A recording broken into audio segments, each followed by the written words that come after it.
കർത്താവിൻ്റെ തിരുസന്നിധിയിലേക്ക് ദൈവം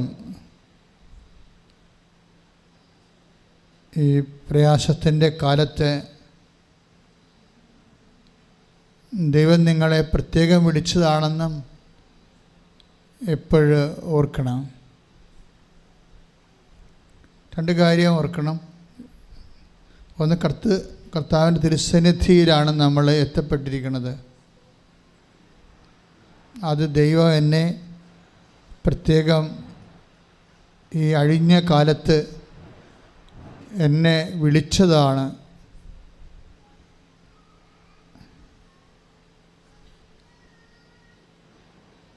അപ്പം ദൈവം വിളിച്ചതാണ് എങ്കിലേ തീർച്ചയായിട്ടും നിൻ്റെ സമാശ്വാസം ഏറ്റവും അടുത്തെത്തിയിരിക്കുന്ന ഒരു കാലമാണ്. അതിൻ്റെ ന്യായീകരണം എന്താണെന്ന് വെച്ച് കഴിഞ്ഞാൽ, നിങ്ങളെക്കാളും പ്രയാസമുള്ള ലക്ഷങ്ങൾ പുറത്തുണ്ട്. അവർക്ക് കർത്തൃസന്നിധിയിൽ എത്താൻ കഴിഞ്ഞിട്ടില്ല. അവരെക്കാൾ അല്പം കൂടി പ്രയാസം കുറഞ്ഞ നിന്നെ കർത്താവ് വിളിച്ചെന്ന് പറയുമ്പോൾ അതൊരു തിരഞ്ഞെടുപ്പാണ്. ബൈബിള് തിരഞ്ഞെടുപ്പിനെക്കുറിച്ച് വളരെ ആഴമായി ചിന്തിക്കാൻ നമ്മളെ പ്രേരിപ്പിക്കുന്നത് വിളിയോട് ചേർത്ത് വെച്ചുകൊണ്ടാണ്.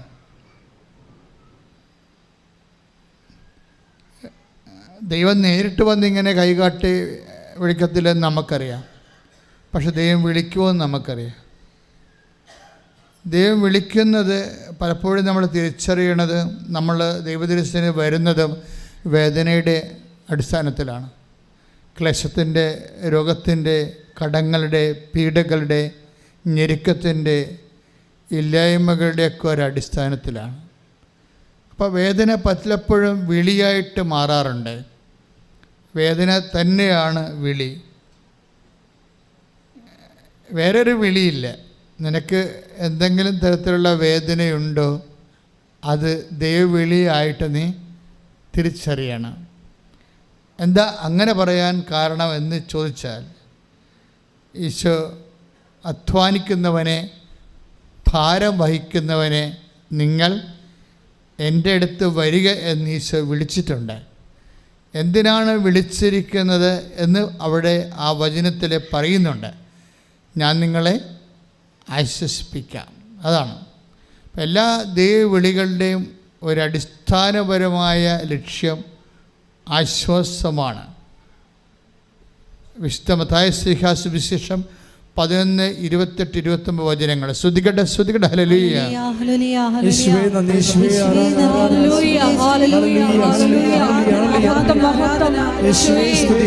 ഭാരങ്ങൾ ഏറ്റെടുക്കുവാൻ അങ്ങ് വിളിച്ചത് വലിയ സ്നേഹത്തിന് ഞങ്ങൾ നന്ദി പറയുന്നു. ഹല്ലേലൂയ, ഹല്ലേലൂയ. യേശുവേ ആരാധന.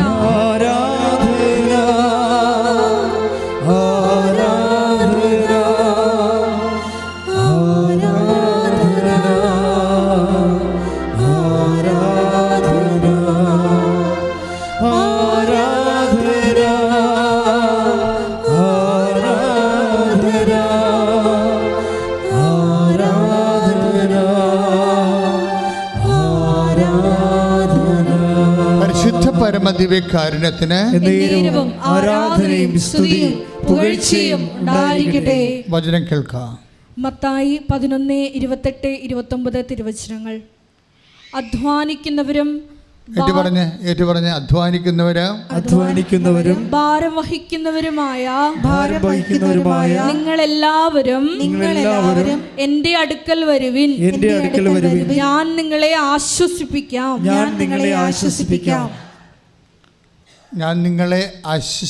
അപ്പം ആശ്വാസമാണ്. ഈ ആശ്വാസങ്ങൾ ബൈബിൾ നമ്മൾ പ്രാപിക്കുന്നത് അടയാളങ്ങളിലൂടെയാണ്. അടയാളങ്ങൾ എന്ത് തന്നെയായാലും അതൊരു ആശ്വാസം നൽകുന്നതായിരിക്കണം. ഗുരുതരമായ നമ്മുടെ ജീവിത പ്രശ്നങ്ങൾക്ക് ആശ്വാസം നൽകുന്ന, അതായത് കൃപാസനം കാശീർവത്തിൽ നിന്ന് തേനൊഴുകാൻ തുടങ്ങിയെന്ന് പറയുന്നതിൻ്റെ അകത്തൊക്കെ വലിയ ആശ്വാസങ്ങളൊന്നുമില്ല. അത്തരം ആശ്വാസങ്ങളിലേക്ക് ഒരു പക്വതയാർന്ന വിശ്വാസി പോകുന്നത് ശരിയാണെന്ന് ഞാൻ കരുതണില്ല. കാര്യം വെച്ചാൽ അടയാളങ്ങൾ അത് അങ്ങനെയൊക്കെ ഒരു കാലം നമുക്കുണ്ടായിരുന്നു. ആ കാലമെല്ലാം കഴിഞ്ഞു. നമ്മൾ പക്വതയിലേക്ക് വളരുന്നത്. പത്രോസിൻ്റെ ഏറ്റവും വലിയ ലേഖനങ്ങളുടെ ഒരു കാഴ്ചപ്പാട് ആധ്യാത്മികത പക്വതയാണ്.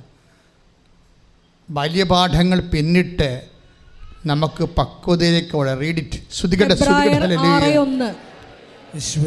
ഹെബ്രായർ 6:1 തിരുവചനം. ഹെബ്രായ ലേഖനം 6:1 പറഞ്ഞോളൂ.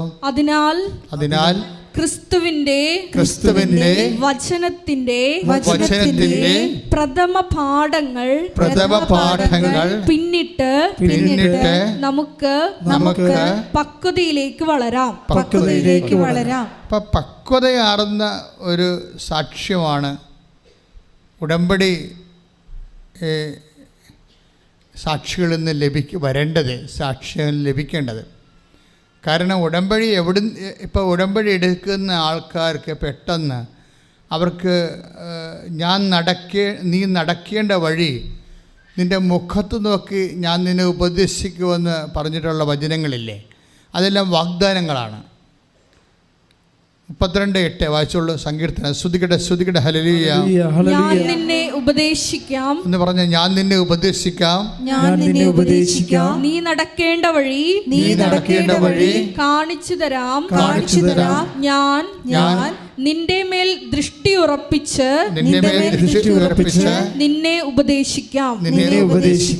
ഇപ്പം നമ്മൾ ഏതെങ്കിലും ഒരു ദുർഘട ഘട്ടത്തിൽ പെട്ടുപോയാലേ പെട്ടെന്ന് നമ്മൾ അതിൽ നിന്ന് രക്ഷപ്പെട്ട് വരേണ്ട വഴികൾ ദൈവം ഓൺ ദി സ്പോട്ടിൽ വെളിപ്പെടുത്തും. അങ്ങനെയാണ് ഈ അടയാളങ്ങൾ ഉണ്ടാകുന്നത് ഓൺ ദി സ്പോട്ടിൽ. അതെന്തുകൊണ്ടാണ് അങ്ങനെ വെളിപ്പെടുത്തുന്നത്? അത് ഓൾറെഡി പ്രോമിസിൻ്റെ ഭാഗമാണ്. ഉടമ്പടി വർക്ക് ചെയ്യണത് പ്രോമിസിലാണ്. ദൈവം നൽകിയിട്ടുള്ള 8552 പ്രോമിസുകളുണ്ട് വിശുദ്ധ ഗ്രന്ഥത്തിൽ. ആ വാഗ്ദാനങ്ങളുടെ അടിസ്ഥാനത്തിലാണ് ഉടമ്പടി വർക്ക് ചെയ്യണത്. അപ്പം അതിൽ ഒരു പ്രോമിസാണിത്. എന്താണ്? നീ വഴി മുട്ടിപ്പോയാലേ നീ നടക്കേണ്ട വഴി നിൻ്റെ മേൽ ദൃഷ്ടി ഉറപ്പിച്ച് ഞാൻ നിനക്ക് പറഞ്ഞു തരാമെന്ന് പറയും. അപ്പം ദൈവം അതിൻ്റെ വഴികൾ പറഞ്ഞു തരും. ഇപ്പം ചില ആൾക്കാർ പറയത്തില്ലേ, സ്വപ്നം കണ്ടു, മാതാവിനെ സ്വപ്നം കണ്ടു എന്ന് പറയും, അല്ലെങ്കിൽ ഈശോയെ സ്വപ്നം കണ്ടു എന്ന് പറയും. ഇപ്പം divide of any internal pressure, മറ്റു തരത്തിലുള്ള അസോസിയേഷൻ, അസിമിലേഷൻ പോലെയുള്ള കാരണങ്ങളില്ലാതെ തന്നെ കേവലമായ രീതിയിൽ നിലച്ചറിയാതിരിക്കുന്ന സമയത്ത് പെട്ടെന്ന് ദൈവിക മേഖലകളിലേക്ക് നമ്മൾ അന്തർദർശനം ചെയ്യുന്ന സ്വപ്നവും ദർശനവുമൊക്കെ ബൈബിളിലെ വാഗ്ദാനത്തിൻ്റെ ഭാഗമാണ്. ഇല്ലേ? നമുക്ക് വാഗ്ദാനം തന്നതാണ്. നിങ്ങളുടെ പിതാക്കന്മാർ സ്വപ്നങ്ങൾ കാണും. ജോയേലിൻ്റെ 2:28. സ്തുതികട്ടെ ഹല്ലേലൂയ.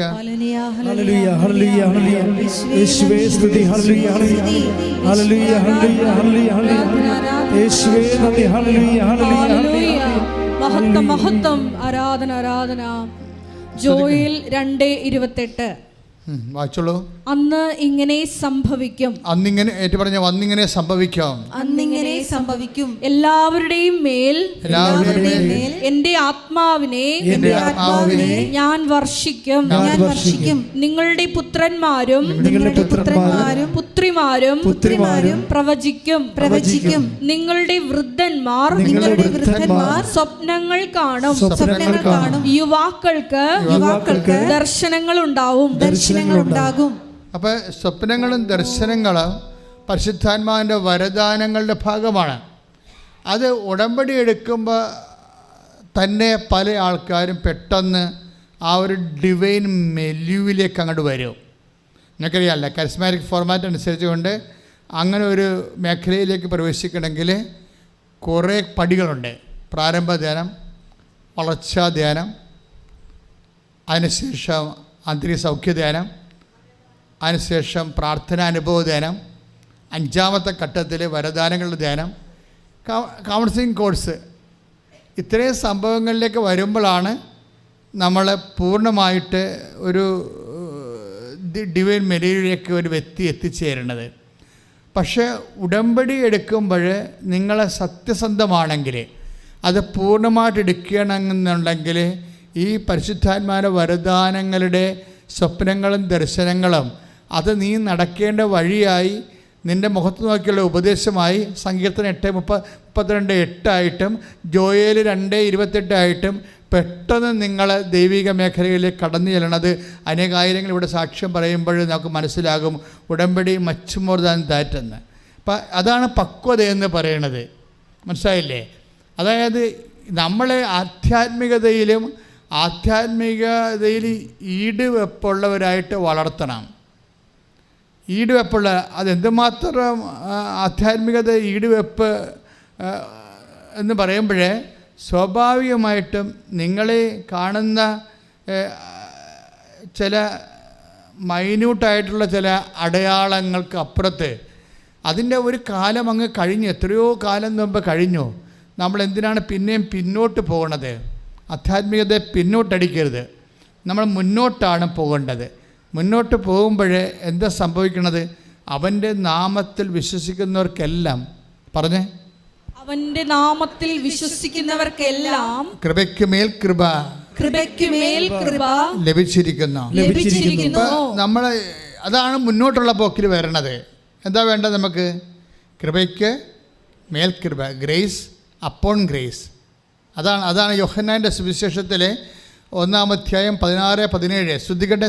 ഹല്ലേലൂയ, ഹല്ലേലൂയ, ഹല്ലേലൂയ. യേശുവേ സ്തുതി, ഹല്ലേലൂയ. യോഹന്നാൻ 1:16. അവന്റെ പൂർണ്ണതയിൽ നിന്ന്, പറഞ്ഞു, അവന്റെ പൂർണ്ണതയിൽ നിന്ന് നാം എല്ലാം കൃപയ്ക്കുമേൽ കൃപ സ്വീകരിച്ചിരിക്കുന്നു. അപ്പം കൃപയ്ക്ക് മേൽ കൃപ, ഗ്രേസ് മാത്രമല്ല, അപ്പോൺ ഗ്രേസാണ്. Grace upon grace. ഈ അപ്പോൺ ഗ്രേസാണ് ഉടമ്പടി ലക്ഷ്യം വെക്കുന്നത്. അതെപ്പോഴും നിങ്ങൾ മനസ്സിലാക്കണം. കാര്യം മാതാവിൻ്റെ കൃപയിൽ പോലും he was not that satisfied. മലാഖ അമ്മയോട് പറഞ്ഞ എന്താണ്? 2:28 ലുക്ക 2:28 മലാഖ അമ്മയോട് എന്താ പറയണത്? Hail Mary full of grace, കൃപ നിറഞ്ഞവളെ സ്വസ്തി. പക്ഷേ എന്താ പ്രശ്നം വെച്ച് കഴിഞ്ഞാൽ, കൃപ നിറഞ്ഞവളെ സ്വസ്തി എന്ന് പറയുമ്പോൾ ഒരു മനുഷ്യന് സ്വാഭാവികമായിട്ട് ദൈവവചനപ്രകാരം ജീവിക്കുമ്പോൾ എത്തിച്ചേരാൻ സാധ്യതയുള്ള ഒരു നിലവാരമാണ് കൃപയുടെ നിറവെന്ന് പറയണത്. പക്ഷേ ദൈവം അവിടെ വെച്ച് ആ കൃപയുടെ പാഠം അവസാനിപ്പിക്കണില്ല. അവിടെ വെച്ച് അവസാനിപ്പിക്കണില്ല. അതായത് വീണ്ടും നമുക്ക് ഒരു വിശ്വാസിയുടെ സാധ്യത, ക്രിസ്തു വിശ്വാസിയുടെ സാധ്യത എന്ന് പറയണത് അതുക്കും മേലെയാണ്. എന്താണ്? ആ ഫുൾ ഓഫ് ഗ്രേസിൻ്റെ അപ്പുറത്തുണ്ട്. എന്താ ഉള്ളത്? ഗ്രേസ് അപ്പോൺ ഗ്രേസ്, കൃപയ്ക്ക് മേൽ കൃപ. ഉടമ്പടി ലക്ഷ്യം വെക്കണത് അതാണ്. അതായത് ആർജിത കൃപ, സാധാരണയുള്ള കുദാശകളിലൂടെ നമുക്ക് ലഭിക്കുന്ന സക്രമെൻ്റൽ ഗ്രേസ്, കൗദാശിക വരപ്രസാദം. ആ കൗദാശിക വരപ്രസാദം ഒരു വ്യക്തി സ്വീകരിച്ചിട്ട് ആ മുതൽ മുടക്കിൽ അവൻ സ്വന്തമായിട്ട് ഉൽപ്പാദിപ്പിക്കുന്ന കൃപയാണ് അപ്പോൺ ഗ്രേസ്, മേൽകൃപ. ഈ മേൽകൃപയിലേക്കാണ് ഒരു വിശ്വാസി ഒരു ആധ്യാത്മികമായ യാത്ര നടത്തുന്നത്. ഇതാണ് വിശ്വാസത്തിൻ്റെ ബാല്യപാഠങ്ങൾ പിന്നിട്ട് നമുക്ക് പക്വതയിലേക്ക് വളരാമെന്ന് സെൻറ്റ് പോൾ പറയണത്. സെൻറ്റ് പോൾ അങ്ങനെ പറയാൻ കാരണം അങ്ങേരാണ് കൃപയെക്കുറിച്ച് സംസാരിച്ചത്. അദ്ദേഹത്തിൻ്റെ അൾസറിൻ്റെ വലിയ ഒരു വേദന കാലഘട്ടങ്ങളിലും സമയത്ത് ഭക്ഷണം ആരും തരാമില്ലാഞ്ഞ സമയത്ത് പട്ടിണി നിന്ന് സുവിശേഷ വേലയ്ക്ക് മുടക്കം വരാതെ ജീവിച്ചപ്പോൾ ഉണ്ടായ അൾസറിൻ്റെ ഭാഗമായിട്ട് വന്ന കുടൽ കരിച്ചിലെ അതിൽ നിന്ന് ആ വേദന മാറാൻ വേണ്ടി, വയറിൽ സൂചി കൊണ്ട് കുത്തണ വേദന മാറാൻ വേണ്ടി അദ്ദേഹം കണ്ണീരോടെ കർത്താവിൻ്റെ തിരുസന്നിധിയിൽ പല പ്രാവശ്യം പ്രാർത്ഥിച്ചു. കണ്ണീരോടെ പ്രാർത്ഥിക്കുകയാണ്. അപ്പം അത്രയും വേദനയാണെന്ന് അർത്ഥം. അപ്പോൾ കർത്താവ് പറയുന്നൊരു വാക്കുണ്ട്, ഈ കണ്ണീരോടെ നീ പ്രാർത്ഥിക്കുന്നില്ലേ, ഈ കണ്ണീരിൽ ഞാനൊരു നിധി വെച്ചിട്ടുണ്ട്. എന്താണത്? My grace is sufficient for you. 2:9 അല്ലേ, 2 കൊറിന്ത്യൻസ് 12:9 വായിച്ചോളൂ. സ്തുതിക്കട്ടെ ഹല്ലേലൂയ. എന്നാൽ അവിടുന്ന് എന്നോട് അരുൾ ചെയ്തു എന്ന് പറഞ്ഞ, എന്നാൽ അവിടുന്ന് എന്നോട് അരുൾ ചെയ്തു, നിനക്ക് എന്റെ കൃപ മതി. എന്തെന്നാൽ ബലഹീനതയിലാണ് എന്റെ ശക്തി പൂർണ്ണമായി പ്രകടമാകുന്നത്. അപ്പോഴവിടെ ഒരു ഭയങ്കരമായിട്ടുള്ള വേർഡ് ടെസ്റ്റിംഗ് ഉണ്ട്. 2 കൊറിന്ത്യൻസിൻ്റെ 12:9 എന്താണ്? My grace is sufficient for you. അവിടെയാണ് ഗ്രേസിനെ കുറിച്ച് ബൈബിൾ വളരെ വ്യക്തമായ വെളിപാട് നൽകുന്നത്. എന്താണ്? My grace is sufficient for you. അതായത് നമുക്ക് ഈ ഭൂമിയിൽ, ഈ മനുഷ്യാവസ്ഥയിൽ എല്ലാം മനുഷ്യൻ അനുഭവിക്കുന്ന പ്രശ്നം ഒന്നും സഫിഷ്യൻ്റ് അല്ല എന്നുള്ളൊരു മാനസിക അവസ്ഥയാണ് ഉള്ളത്. പക്ഷേ ഗ്രേസ് ലഭിച്ചു കഴിയുമ്പോൾ ഗ്രേസ് എന്താണെന്ന് അവിടെ പറയുന്നുണ്ട്. എന്താണ് പറയുന്നത്? 2 കൊറിന്ത്യൻസ് 12:9 ഗ്രേസ് എന്താണെന്ന് പറയുന്നുണ്ട്. എന്താ? കൃപ. എന്തെന്നാൽ ബലഹീനതയിലാണ് ദൈവത്തിൻ്റെ ശക്തി. അപ്പോൾ ശക്തിയാണ് കൃപയെന്ന് പറയുന്നത്. പവർ ആൻഡ് പേഴ്സൺ ആയിട്ടാണ് ബൈബിള് ഈ വിഷയം അവതരിപ്പിക്കുന്നത്. നമ്മൾ ചില ആൾക്കാർ പറയത്തില്ലേ സാക്ഷ്യം, അതായത് കഴിഞ്ഞ ദിവസങ്ങൾ അരുൺ കുമ്പനാട്, അദ്ദേഹത്തിൻ്റെ ഒരു സാക്ഷ്യം, അക്രൈസ്തവനാണ്, എൻജിനീയറാണ്.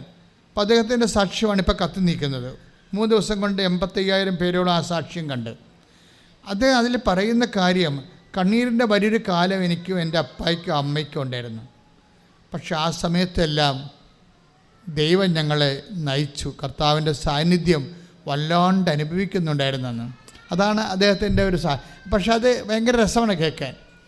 നിങ്ങളൊരിക്കലും ഹൃദയം കൊണ്ട് ബുദ്ധി കൊണ്ട് ചിന്തിക്കരുത്, ദൈവത്തെ ഹൃദയം കൊണ്ട് ചിന്തിക്കണം എന്നൊക്കെ അദ്ദേഹം പറയുന്നുണ്ട്. അതല്ല, അതായത് ചുമ്മായില്ല, ഭയങ്കര സീരിയസ് ആയിട്ടുള്ള പ്ലേസ്മെൻ്റാണ് അവിടെ. കാര്യങ്ങളെ അദ്ദേഹം അനുഭവിച്ച് ദൈവത്തെ അദ്ദേഹം പ്ലേസ് ചെയ്യാൻ. പക്ഷേ നന്നായിട്ടുണ്ട്. അപ്പോൾ അദ്ദേഹം പറയണത്, കണ്ണീരിൻ്റെ കാലത്ത് വല്ലാത്ത ദൈവത്തിൻ്റെ സാന്നിധ്യം ഞങ്ങൾ അനുഭവിക്കുന്നുണ്ടായിരുന്നു. അതെന്ന് വെച്ച് കഴിഞ്ഞാൽ എന്താ കാര്യം കഴിഞ്ഞാൽ, ദൈവം 2 തരത്തിലാണ് നമുക്ക് ലഭ്യമാകുന്നത്. ഒന്ന് പേഴ്സണായിട്ട്, ബൈ പേഴ്സൺ. രണ്ടാമത്തത് പവറായിട്ട്. ബൈബിൾ എപ്പോഴും അവതരിപ്പിക്കുന്നത്, നിങ്ങളെപ്പോഴും പ്രെയർ ചെയ്യുമ്പോൾ അല്ലെങ്കിൽ നിങ്ങൾ എന്തെങ്കിലും ഒരു പ്രവൃത്തി ചെയ്യുമ്പോൾ അത് നമുക്ക് വേണേ ഒരു ഫങ്ഷൻ, നിങ്ങൾക്ക് എന്താണ് കുഴപ്പമെന്നറിയാവോ? ചിലർക്ക് എന്ത് കുഴപ്പമെന്ന് വെച്ചാൽ, നിങ്ങൾ ആത്മാർത്ഥമായിട്ട് ഉടമ്പടിയിൽ വരുന്ന ഹോം വർക്കുകളൊക്കെ ചെയ്യുന്നുണ്ട് അല്ലേ? രോഗികളെ പോയി കാണുന്നു, കൃപാസനം പത്രം കൊടുക്കുന്നു, പ്രാർത്ഥിച്ച് കൊടുക്കുന്നു, കർത്താവിനെ അറിയിക്കുന്നു, അറിഞ്ഞവരെ ആഴപ്പെടുത്തുന്നു, വസ്ത്രമില്ലാത്തവർക്ക് നിങ്ങൾ വസ്ത്രം കൊടുക്കുന്നു. ഇതൊക്കെ നമ്മൾ ചെയ്യുന്നുണ്ട്. പക്ഷെ ചെയ്യുമ്പോഴുണ്ടാകുന്നൊരു ഒരു പ്രശ്നമുണ്ട്. ഇതെല്ലാം ഉദ്ദേശം വെക്കുന്ന ഒരു ഉദ്ദേശമുണ്ട്. എന്താണ് ഉദ്ദേശം? ഇതൊരു ഫങ്ഷനല്ല, പിന്നെന്താണ്? ഒരു മിഷനാണ്. നിനക്ക് ഈശോയോട് സ്നേഹമുണ്ടെങ്കിൽ, ഈശോ പറഞ്ഞില്ലേ 13:35 യോഹന്നാൻ്റെ സുവിശേഷം, ശ്രുതികട്ടെ ഹല്ലേലൂയ. യോഹന്നാന്റെ സുവിശേഷം 13:35 തിരുവചനം, നിങ്ങൾ പരസ്പരം സ്നേഹിക്കുവിൻ. ഒന്ന് പറഞ്ഞാൽ, നിങ്ങൾ പരസ്പരം സ്നേഹിക്കുവിൻ. ഞാൻ നിങ്ങളെ സ്നേഹിച്ചതുപോലെ നിങ്ങളും പരസ്പരം സ്നേഹിക്കുവിൻ. നിങ്ങൾക്ക് പരസ്പരം സ്നേഹമുണ്ടെങ്കിൽ നിങ്ങൾ എന്റെ ശിഷ്യന്മാരാണെന്ന് അതുമൂലം എല്ലാവരും അറിയും. എന്നെ സ്നേഹിക്കുന്നവൻ എൻ്റെ കൽപ്പന പാലിക്കും. അതിൻ്റെ ഭാഗമായിട്ട് ഈശോ പറഞ്ഞതാണ്, എന്നെ സ്നേഹിക്കുന്നവൻ എൻ്റെ കൽപ്പന പാലിക്കും. അപ്പോൾ നമ്മൾ ചെയ്യുന്ന സൽപ്രവർത്തികൾ, കൃപാവര പ്രവർത്തികളെല്ലാം ഒരു സ്നേഹത്തിൻ്റെ പ്രവൃത്തികളാണ്. ഒരു സ്നേഹത്തിൻ്റെ പ്രവൃത്തികളാണ് നമ്മൾ ചെയ്യുന്ന കൃപ. അപ്പോൾ ആ സ്നേഹം ഉണ്ടെങ്കിലാണ് അത് മിഷനാകത്തുള്ളൂ. അല്ലാതെ ഉടമ്പടി എടുത്തതാണ് ശരി, അപ്പോൾ ഇന്ന കാര്യങ്ങൾ ചെയ്യണം ശരി, അല്ലെങ്കിൽ കൗൺസിലിംഗ് ചെല്ലുമ്പോൾ അവർ പുതുക്കത്തില്ല ശരി, അതുകൊണ്ട് ഞാൻ ചെയ്യുന്നു ശരി, അത് ഫങ്ഷൻ എന്ന് പറയാം. അതിന് ഫങ്ഷനിൽ കൃപ വർക്കൗട്ട് ചെയ്യത്തില്ല. അതാണ് ഒരു കുഴപ്പം. നിങ്ങൾ ഫങ്ഷനാണ് ചെയ്യണമെന്നുണ്ടെങ്കിൽ അതിൽ കൃപ വർക്ക് ചെയ്യത്തില്ല. നമ്മൾ ചെയ്യേണ്ടത് മിഷനാണ് ചെയ്യേണ്ടത്. മിഷൻ എന്ന് പറയുമ്പോൾ ക്രിസ്തുവിനെ ഒരു വ്യക്തിയായി കണ്ട് സ്നേഹിച്ചിട്ട് ആ വ്യക്തിയുടെ വചനങ്ങൾ, എന്നെ സ്നേഹിക്കുന്നവൻ എൻ്റെ കൽപ്പന പാലിക്കും. ആ വചനം വായിച്ച് ശ്രുതികടെ ഹല്ലേലൂയ ഹല്ലേലൂയ ഹല്ലേലൂയ ഹല്ലേലൂയ യേശുവേ നന്ദി യേശുവേ സ്തുതി ഹല്ലേലൂയ ഹല്ലേലൂയ യേശുവേ ആരാധന ആരാധന ആരാധന ഹല്ലേലൂയ ഹല്ലേലൂയ ഹല്ലേലൂയ യോഹന്നാൻ 14:23 എന്നെ സ്നേഹിക്കുന്നവൻ എന്റെ വചനം പാലിക്കും. അപ്പോൾ എന്റെ പിതാവ് അവനെ സ്നേഹിക്കുകയും ഞങ്ങൾ അവന്റെ അടുത്ത് വന്ന് അവനിൽ വാസമുറപ്പിക്കുകയും ചെയ്യും. അവനിൽ വാസമുറപ്പിക്കുകയും ചെയ്യും. ദാറ്റ് മീൻസ് ഇത് പ്രസൻസിനെ കുറിച്ചാണ് പറയണത്. മനസ്സിലായില്ലേ? പ്രസൻസ്, അതായത് ക്രിസ്തുവിൽ ഒരു വ്യക്തി ആത്മമാകുമ്പോഴേ ആ വ്യക്തിക്ക് ക്രിസ്തു പേഴ്സൺ ടു പേഴ്സൺ റിലേഷനിലേക്കായി കഴിയുമ്പോൾ, അത് സ്നേഹത്തിൻ്റെ ബേസിൽ ഒരു റിലേഷനിലേക്കായി കഴിയുമ്പോൾ എന്താ സംഭവിക്കണമെന്ന് വെച്ച് കഴിഞ്ഞാൽ നമുക്ക് പ്രസൻസ് ഫീൽ ചെയ്യാൻ തുടങ്ങും. ബൈബിളിലെ ഏറ്റവും വലിയ കോൺസെപ്റ്റാണ് പ്രസൻസ്. അത് നിങ്ങൾ ഉടമ്പടി എടുക്കുന്നവർ എപ്പോഴും ശ്രദ്ധിക്കണം. നിങ്ങളുടെ അൾട്ടിമേറ്റ് ഗ്രേസ് എന്ന് പറയുന്നത് പ്രസൻസാണ്. നിങ്ങൾക്ക് വീട് കിട്ടാൻ, ജോലി കിട്ടാം, അല്ലെങ്കിൽ രോഗങ്ങൾ സുഖപ്പെടാം, അതൊക്കെ പവറാണ് ശരിക്കും, പ്രസൻസ് അല്ല. പവർ ആൻഡ് പ്രസൻസ് വ്യത്യാസമുണ്ട്. ഇപ്പോൾ ഉദാഹരണത്തിന് ബൈബിള് എപ്പോഴും അച്ഛൻ പറയണതാണ് 1 Corinthians 1:24 ദൈവത്തിൻ്റെ ജ്ഞാനവും ദൈവത്തിൻ്റെ ശക്തിയുമായ യേശു ക്രിസ്തു, അല്ലേ? 1 Corinthians 1:24 ഒന്ന് പറഞ്ഞ ദൈവത്തിൻ്റെ ജ്ഞാനവും ദൈവത്തിൻ്റെ ശക്തിയുമായ യേശു ക്രിസ്തു. യേശു ക്രിസ്തു ഒരേ സമയം തന്നെ പേഴ്സണാണ്, അതേസമയം ദൈവത്തിൻ്റെ ജ്ഞാനവും ദൈവത്തിൻ്റെ ശക്തിയുമാണ്. നമ്മളെ അടയാളങ്ങൾ ഉണ്ടാക്കുന്നത് ശക്തിയാണ്. ശക്തി എമിറ്റ് ചെയ്യുമ്പോഴാണ്. ഇപ്പോൾ 8:46 വിശുദ്ധ ലൂക്കാസ് വിശേഷം 8:46 എന്താ പറയണത്? ആ രക്തസ്രാവക്കാർ രോഗി സുഖപ്പെടുത്തുന്നത് എന്താണ്? എന്നിൽ നിന്ന് ശക്തി നിർഗളിച്ചിരിക്കുന്നു. അപ്പം നമ്മളിലേക്ക് വരണത് ശക്തിയായിട്ടാണ് വരണത്. ശക്തി വന്നാൽ, ക്രിസ്തുവിനെ ശക്തിയായിട്ട് അനുഭവിക്കുമ്പോൾ സ്വാഭാവികമായിട്ടും നമുക്ക് സൗഖ്യം ഉണ്ടാകും. അല്ലെങ്കിൽ അത് ജീവിത മണ്ഡലങ്ങളിലാണ് അത് പ്രവർത്തിക്കണമെങ്കിൽ ബ്ലെസ്സിങ്സ്, ഫിസിക്കൽ ഫേവേഴ്സ് ഉണ്ടാകും. ആത്മാവിലാണ് പ്രവർത്തിക്കണമെങ്കിൽ ഗ്രേസായിട്ട് വർക്ക് ചെയ്ത് നിത്യജീവൻ ലഭിക്കും. ഇങ്ങനെ ക്രിസ്തു എല്ലാമാണ്. എല്ലാ ധ്യാനത്തിലും ഇത് അടിസ്ഥാനമായിട്ട് പറഞ്ഞുകൊണ്ടിരിക്കും. കാരണം ക്രിസ്തു എല്ലാമാണ്. എല്ലാം, അതായത് ഏതെങ്കിലും ഒരു ഡിപ്പാർട്ട്മെൻ്റ് അല്ല ശരിക്കും. അതായത് ഒരു വ്യക്തിക്ക് ഇഹത്തിലും പരത്തിലും ആവശ്യമുള്ള എല്ലാത്തിൻ്റെയും ലാസ്റ്റ് വേർഡായിട്ടാണ് ക്രിസ്തു മനുഷ്യരാശി അനുഭവിച്ചിട്ടുള്ളത്. പ്രാർത്ഥിക്കുക, കർത്താവായ ദൈവമേ എൻ്റെ ജീവിതത്തിലെ എല്ലാ മണ്ഡലങ്ങളിലെയും സംതൃപ്തിപ്പെടുത്തുന്ന ദൈവത്തിൻ്റെ സംവിധാനം ക്രിസ്തുവിനെ എന്നിൽ അഭിഷേകമായി നൽകണമേ. ശ്രുതികട്ടെ.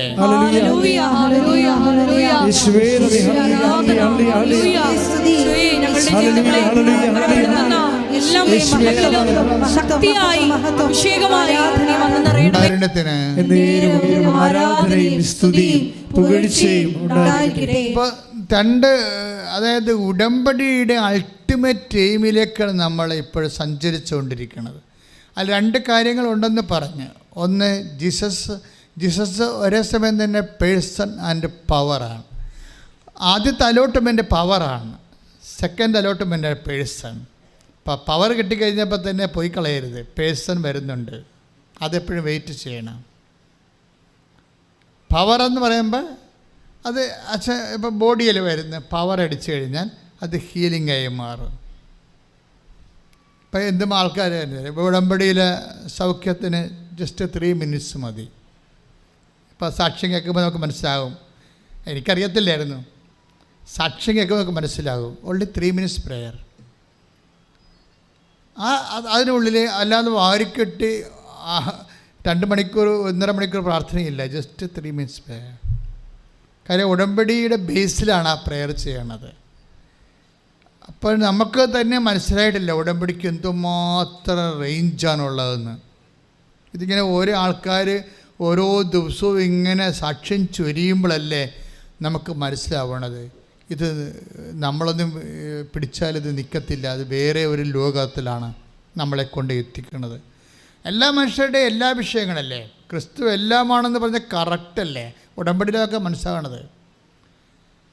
എല്ലാ മനുഷ്യരുടെയും എല്ലാ വിഷയങ്ങളിലേക്കുമാണ് ക്രിസ്തു സഞ്ചരിച്ച് പവറായിട്ടും വ്യക്തിയായിട്ടും എത്തണത്. അപ്പോഴേ ഉടമ്പടിയിലെ ലക്ഷ്യം എന്താണ്? അതായത് അവിടുന്ന് തൻ്റെ ജനങ്ങളുടെ അവരുടെ പാപങ്ങളിൽ നിന്ന് മോചിക്കുമെന്നാണ് മാലാഖ പ്രവചിക്കുന്നത്. അവിടുന്ന് തൻ്റെ ജനങ്ങളെ അവരുടെ പാപങ്ങളിൽ നിന്ന് മോചിക്കും എന്നാണ് മംഗളവാർത്തയിൽ മാലാഖ മറിയത്തോട് പറയണത്. പക്ഷേ ക്രിസ്തു പിറന്നു കഴിഞ്ഞ് ശമയോൻ ദീർഘദർശി പറയണത് എന്താണ്? എല്ലാ മനുഷ്യർക്കും വേണ്ടി ഒരുക്കിയിരിക്കുന്ന രക്ഷ ഞാൻ എൻ്റെ കണ്ണുകൊണ്ട് കണ്ടിരിക്കുന്നു. അപ്പോൾ രക്ഷ എനിത്തിങ് ആകാം. അതായത് എവിടെയാണ് നിനക്ക് ഒരു അതിജീവനം വേണ്ടത്, ആത്മീയമാണെങ്കിലും മാനസികമാണെങ്കിലും ശാരീരികമാണെങ്കിലും, അപ്പോൾ അതിജീവനത്തിൻ്റെ ഒരു ദൈവ പദ്ധതിയായിട്ടാണ് ക്രിസ്തു വ്യക്തികൾ ഉടമ്പടിയിലൂടെ ഓരോ നിമിഷവും അനുഭവിച്ചുകൊണ്ടിരിക്കുന്നത് കൊണ്ടാണ് ഞാൻ നിങ്ങൾ കുറച്ചുകൂടി സീരിയസ് ആകണമെന്ന് പറഞ്ഞത്. എന്താ സീരിയസ് ആകണമെന്ന് പറഞ്ഞാൽ അറിയാവോ? ഇതിന് ഒത്തിരി സാധ്യതയുള്ളത് ഓരോ ദിവസവും നമ്മൾ അനുഭവിക്കുന്നുണ്ട് ഓരോ വ്യക്തികൾ. ഇപ്പം ഇന്ന് വെളുപ്പിന് ഞാനൊരു സാക്ഷ്യം 3.5 മണിക്കൂർ സാക്ഷ്യം കേട്ടു. സർക്കാസ്റ്റിക്കാണ് അത്. അപ്പോൾ ഒരു കുട്ടിക്ക് സ്ഥിരമായിട്ട് അവർക്ക് ഹിയറിങ് കിട്ടത്തില്ല. 3-4 പ്രാവശ്യം ഈ OIT എഴുതിയിട്ടുണ്ട്. കുറേ വർഷമായിട്ട് കുറേ നാളായിട്ട് ഹിയറിങ് കിട്ടത്തില്ല. ഇപ്പോൾ എന്താ അത് കിട്ടത്തില്ല. പക്ഷേ it is not known to me. എന്നോട് അവൾ അത് പറഞ്ഞിട്ടില്ല. ഇതാണ് എൻ്റെ പ്രശ്നമെന്നുള്ളത് എന്നോട് പറഞ്ഞിട്ടില്ല. പക്ഷേ ഇവരിങ്ങനെ ഈ പ്രൊഫഷണൽസ് എല്ലാം ഇങ്ങനെ മുട്ട നിൽക്കുമല്ലോ ഇവിടെ. അപ്പം ഓരോ പ്രോസസ് പ്രയറിൻ്റെ സമയത്ത് ഞാൻ ഇവളുടെ ചെവിയെ തൊട്ട് പ്രാർത്ഥിക്കും. പക്ഷേ it is not known to me. ഇവൾക്ക് ഇതാണ് പ്രശ്നമെന്നുള്ളത് എന്നോട് പറഞ്ഞിട്ടില്ല. പക്ഷെ ചെവിയെ തൊട്ട് പ്രാർത്ഥിക്കുമ്പോൾ വേറെ, അതായത് ഇവൾ പോകുമ്പോൾ ഇവൾ ചിന്തിക്കും എന്തുകൊണ്ടാണ് അച്ഛൻ്റെ ചെവിയെ തൊട്ടത്. പക്ഷെ അത് അപ്പോഴതിന് ഉത്തരമില്ല. പരീക്ഷ ഹോളിലേക്ക് പോയി ഇരിക്കുമ്പോൾ ഇവളുടെ മെയിൻ പ്രോബ്ലം എന്തായിരുന്നു? എല്ലാ സമയത്തും മൊഡ്യൂൾ പോകാൻ കാര്യം ഹിയറിംഗ് മൊഡ്യൂളാണ് പോണത്. പരീക്ഷ ഹോളിൽ ചെല്ലിക്കുമ്പോൾ എന്താ സംഭവിക്കണത്? ഇവൾ പഴയതുപോലെ തന്നെ കേൾക്കണത് ഒരു സംഭവം, പക്ഷേ അതിനും ഉത്തരം പറയണത് വേറെ സംഭവം. അതായത് അതുപോലെ തന്നെ കേൾക്കണത് ഒരു സംഭവം, പിന്നെ എഴുതി വെക്കണത് വേറെ സംഭവം. അപ്പോൾ ഇവർക്ക് തന്നെ അറിയാം ഇത് എന്ത് മണ്ടം പരിപാടിയാണ് കാണിക്കണത്. ഞാൻ കേൾക്കണതല്ലല്ലോ തിരിച്ച് പറയണത്, ഞാൻ കേൾക്കണതല്ലല്ലോ എഴുതി വെക്കണത്. അപ്പോൾ ഇത് തമ്മിൽ ഇവൾക്ക് തന്നെ കൺഫ്യൂഷനാണ്. അതായത് ഇതിനെ ചെവിയെ തൊട്ടിരിക്കുന്ന ഈ ഒരു അഭിഷേക പ്രാർത്ഥനയുടെ ഒരു അവസ്ഥ, ഇത് ചെവിയിൽ ആ വരുന്ന മൊഡ്യൂൾസിനെ അതേസമയം തന്നെ ഇതിനെ ട്രാൻസ്ഫർ ചെയ്യുകയാണ് അതിൻ്റെ കറക്റ്റ് ഉത്തരങ്ങളിലേക്ക് ഗൈഡ് ചെയ്തുകൂടെ. ഞാൻ ഇടയ്ക്ക് നിങ്ങളോട് പറയാറുണ്ട്, ഉടമ്പടി ഒരു ഗൈഡഡ് മിസൈൽ പ്രോഗ്രാംഡ് പ്രെയർ പോലെയാണ്. ഇത് അതിൻ്റെ കറക്റ്റ് ടാർഗറ്റിലേക്കേ പോകത്തുള്ളൂ, കറക്റ്റ് ടാർഗറ്റിലേക്കേ പോകത്തുള്ളൂ. ഷാർപ്പ് ഷൂട്ട് ചെയ്യുന്ന പ്രെയറാണിത്. അതുകൊണ്ടാണ് നിങ്ങളെപ്പോഴും ഈ വളരെ മാത്തമാറ്റിക്കലായിട്ടാണ് ഉടമ്പടിയോട് ഇടപെടേണ്ടത്. കാര്യം അതിലെന്താണ് ഡിമാൻഡ് ചെയ്തിരിക്കുന്നത്, അതിൻ്റെ ഒരു ഫീലുണ്ട്. ഡിമാൻഡ് ചെയ്യണത് നമുക്ക് ടെക്നിക്കലായിട്ട് വേണമെങ്കിൽ സാറ്റിസ്ഫൈ ചെയ്യാം, ടെക്നിക്കൽ സാറ്റിസ്ഫാക്ഷൻ ഫങ്ഷനായിട്ട് മാറും. പക്ഷേ അതിൻ്റെ അകത്തൊരു കോർഡിയൽ എലമെൻ്റ് ഉണ്ട്, ദൈവത്തോടുള്ള സ്നേഹം. അതുകൂടി ചേർത്ത് വെച്ചാണ് നിങ്ങൾ ഇപ്പോൾ പത്രോസ് തന്നെ എന്താ പറയണത്, പ്രസംഗിക്കുന്നവൻ. If you are a speaker, speak as if it is instructed by the God. ആ വായിച്ചനും എടുത്ത് ശ്രുതിക്കട്ടെ ശ്രുതിക്കട്ടെ ഹല്ലേലൂയ ശ്രുതിക്കട്ടെ ശ്രുതിക്കട്ടെ യേശുവേ സ്തുതി ഹല്ലേലൂയ ഹല്ലേലൂയ ഹല്ലേലൂയ ഹല്ലേലൂയ ഹല്ലേലൂയ യേശുവേ ആരാധന ആരാധന ആരാധന ആരാധന. 1 പത്രോസ് 4:11 1 പത്രോസ് 4:11 പ്രസംഗിക്കുന്നവൻ ദൈവത്തിന്റെ അരുളപ്പാട് നൽകുന്നവനെ പോലെ പ്രസംഗിക്കട്ടെ. ശുശ്രൂഷിക്കുന്നവൻ ജസ്റ്റ് ഗോട്ട് ദ പോയിന്റ്. എന്താണ് അടുത്ത എന്താ പറയണത്? ശുശ്രൂഷിക്കുന്നവൻ. വായിച്ചോളൂ. ശുശ്രൂഷിക്കുന്നവൻ ദൈവത്തിൽ നിന്ന് ലഭിച്ച ശക്തി കൊണ്ട് എന്ന പോലെ ശുശ്രൂഷിക്കട്ടെ. അപ്പൊ ശുശ്രൂഷയാണ് ഇവിടുത്തെ വിഷയം. നിങ്ങൾ പറഞ്ഞാലും ആര് കർത്താവിൽ നിന്ന് അരുളപ്പാട് ലഭിച്ചവനെ പോലെ പറയണം. പിന്നെ എന്താണ്? നിങ്ങൾ ശുശ്രൂഷിച്ചാൽ, ഇപ്പം നീ ദൈവത്തിൽ നിന്ന് ശക്തി ലഭിച്ചവനെ പോലെ നിങ്ങൾ ശുശ്രൂഷിക്കണം. അപ്പം ദൈവത്തിൽ നിന്ന് ശക്തി ലഭിച്ചവനെ പോലെ. അപ്പോൾ ശുശ്രൂഷയും ശക്തിയും തമ്മിൽ ബന്ധമുണ്ട്. എന്താ കാര്യം? യേശുക്രിസ്തു 1 Corinthians 1:24 പറയുന്ന എന്താ പറയണത്? ദൈവത്തിൻ്റെ ജ്ഞാനമാണ്, ദൈവത്തിൻ്റെ ശക്തിയാണ്. ക്രിസ്തുവിൽ നിന്ന് ശക്തി ലഭിക്കുക എന്ന് വെച്ചാൽ ശക്തിയുടെ ക്രിസ്തുവിൻ്റെ തൽഭവമായിട്ടാണ്, തത്സമമായിട്ടാണ് ശക്തി വരണത്. ക്രിസ്തു വരുന്നത്, നമ്മുടെ ഉള്ളിൽ വരണത്, അതിൻ്റെ ഫീലിംഗ് പ്രയോഗപരതയിൽ വരണത് ഈ ശക്തിയാണ് ഫീൽ ചെയ്യണത്. എന്തൂസിയാസമായിരിക്കും. ഇതിന് നമ്മൾ അഭിഷേകം എന്നും പറയും. ഭയങ്കര പവർ. അത് വിവിനൊക്കെ ഇവിടെ ഇരിപ്പുണ്ട് അല്ലേ? ബിടെക്കിൻ്റെ പരീക്ഷ നടന്നുകൊണ്ടിരിക്കുന്ന സമയത്ത് അവൻ കൃപാസനം പത്രം ബേക്കറി ജംഗ്ഷനിലൊക്കെ കൊണ്ടുനടന്ന് കൊടുക്കുകയാണ്. ഉച്ചക്കാണ് പരീക്ഷ. അതെന്താണ്? ദൈവത്തിൽ നിന്ന് ശക്തി ലഭിച്ചവനെ പോയി. പരീക്ഷയാണ്, സപ്ലിയാണ്, കുറേ സപ്ലി ഉണ്ടായിരുന്നു. അതെന്നുവെച്ചാൽ ആ സമയത്തും ഉള്ളിൽ നിന്ന് ശക്തി ലഭിച്ചവനെ പോലെയാണ് ആ ശുശ്രൂഷ പോണത്. അപ്പം അതുകൊണ്ട് ശുശ്രൂഷകളല്ല, നിങ്ങൾ ചെയ്യേണ്ടത് എന്താണെന്ന് അറിയാവോ? നിങ്ങൾക്ക് ശുശ്രൂഷിക്കാൻ പറ്റാത്തതിൻ്റെ കാരണം ശക്തി ലഭിക്കാത്തത് കൊണ്ടാണ്. അപ്പോൾ നിങ്ങൾ ശക്തിക്ക് വേണ്ടി പ്രാർത്ഥിക്കുക. കർത്താവായ ദൈവമേ, ശുശ്രൂഷ ലഭിക്കാൻ വേണ്ടി ഉടമ്പടി പ്രകാരമുള്ള പ്രേക്ഷിത പ്രവർത്തനങ്ങള് ചെയ്യാൻ ആവശ്യമായ ക്രിസ്തു അംശമായ ശക്തിയാൽ എന്നെ അഭിഷേകം ചെയ്യണമേ. ശ്രദ്ധിക്കട്ടെ. ഇതെങ്ങനെ വർക്ക് ചെയ്യുമെന്ന് നമുക്ക് ഒരു പിടിയില്ല. എന്നിട്ട് ഇത് മെറിറ്റിലല്ല വർക്ക് ചെയ്യണത്. നമ്മുടെ കോൺഫിഡൻസ് ഇരിക്കുന്നത് മെറിറ്റിലാണ്. പലപ്പോഴും നമ്മുടെ കോൺഫിഡൻസ് അസോസിയേറ്റ് ചെയ്ത് അത് ഘടിപ്പിച്ചിരിക്കുന്നത് മെറിറ്റ് എന്നുള്ള അതായത് യോഗ്യത എന്നുള്ള ഒരു വിഷയമായിട്ടാണ് നമ്മുടെ ആത്മവിശ്വാസം ഘടിപ്പിച്ചിരിക്കുന്നത്. പക്ഷേ കൃപയുടെ റെലമിലേക്ക് വരുമ്പോൾ നിങ്ങളുടെ മെറ്റീരിയൽ ആയിട്ടുള്ള മെറിറ്റും അതിനോട് ബന്ധപ്പെട്ട് വരുന്ന കോൺഫിഡൻസും അത് നിങ്ങളുടെ മനുഷ്യാത്മകതയുടെ ഒരു ഭാഗമാണ്, ദൈവികതയുടെ അല്ല. വളരെ സീരിയസ് ആയിട്ടുള്ള വിഷയമാണ് സംസാരിച്ചത്. എന്ന് വെച്ച് കഴിഞ്ഞാൽ നമ്മുടെ പല കോൺഫിഡൻസും, ഇപ്പം നിങ്ങൾക്ക് കോൺഫിഡൻസ് ഇല്ല എന്ന് പറയത്തില്ലേ, ഓ എനിക്ക് കോൺഫിഡൻസ് ഇല്ല. ചിലപ്പോൾ ഇൻ്റർവ്യൂവിനാകും എനിക്ക് കോൺഫിഡൻസ് ഇല്ല. കഴിഞ്ഞ ദിവസത്തെ ഒരു സാക്ഷ്യം എന്താണ്, അതായത് ഇൻ്റർവ്യൂ നടന്നുകൊണ്ടിരിക്കുകയാണ്. അപ്പോൾ വീഡിയോ ഇൻ്റർവ്യൂവിലാണ്, എംബസിയിലെ വിസ ഇൻ്റർവ്യൂ ആണ്. പക്ഷേ ഇവർക്ക് സ്പീക്കിംഗ് ഭയങ്കര പ്രോബ്ലമാണ്. അപ്പുറത്ത് ഇരിക്കുന്ന ആൾ വിസ ഇൻ്റർവ്യൂ അല്ല, ജോബ് ഇൻ്റർവ്യൂ ആണ്. അപ്പോൾ ജോബ് ഇൻ്റർവ്യൂവിന് അയാളോട് സംസാരിക്കുകയാണ്. പക്ഷേ സംസാരിക്കുമ്പോൾ ഇവൾക്കൊരു കോൺഫിഡൻസും ഇല്ല. എന്നിട്ട് ഇവൾ സംസാരിക്കണമെല്ലാം പൊട്ടത്തെറ്റാണെന്ന് ഇവൾക്ക് നന്നായിട്ടറിയാം. പക്ഷേ അതിൻ്റെ ഇൻ്റർവ്യൂ ചെയ്യുന്ന ആൾ ഇറ്റ്സ് ഓക്കെ എന്ന് പറയുന്നുണ്ട്. അപ്പോൾ ഇവൾക്ക് തോന്നുന്നു ഇയാൾ എന്തറിഞ്ഞിട്ട് ഞാൻ പറയണ പൊട്ടത്തെറ്റാണല്ലോ, പിന്നെ ഇയാൾ എന്താണ് ഇറ്റ്സ് ഓക്കെ പറഞ്ഞു, ഇയാൾ എന്നെ കളിയാക്കുകയാണെന്നാണ് അവൾ ചോദിക്കണത്. പക്ഷേ അതല്ല സംഭവം, ആ ജോലി അവൾക്ക് കിട്ടും. That is devoid of your merit. അതാണ് വിഷയം.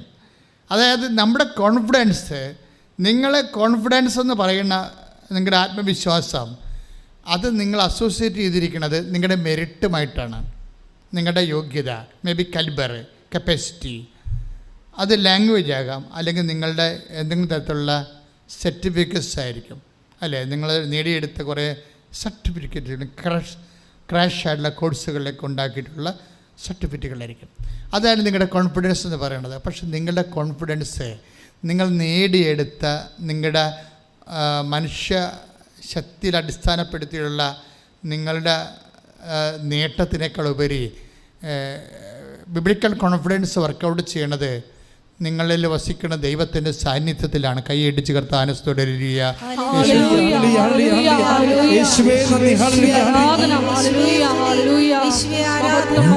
അപ്പോൾ നമ്മളുടെ ആത്മവിശ്വാസം വർക്ക് ചെയ്യണത് നമ്മുടെ യോഗ്യതയിലല്ല, മറിച്ച് കർത്താവിൻ്റെ വാഗ്ദാനങ്ങളിലുള്ള വിശ്വാസത്തിലായിരിക്കണം.